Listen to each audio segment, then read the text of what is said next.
আমি এখানে ইংরেজি ডিপার্টমেন্ট 12 এর স্টুডেন্ট।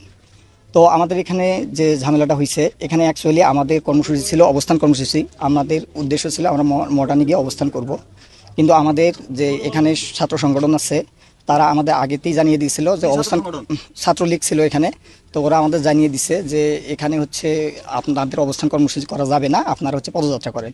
আমরা সেটাতে একমত হয়ে আমরা এখানে পদযাত্রা করার জন্য ইচ্ছুক ছিলাম।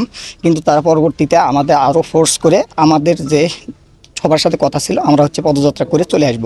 কিন্তু আমাদের যখন ক্যাম্পাসের গেটে যখন চলে গেছে, তখন ছাত্রলীগ সহ বাকি স্যাররা যারা আছে তারা আমাদের হচ্ছে বাধা প্রদান করছে।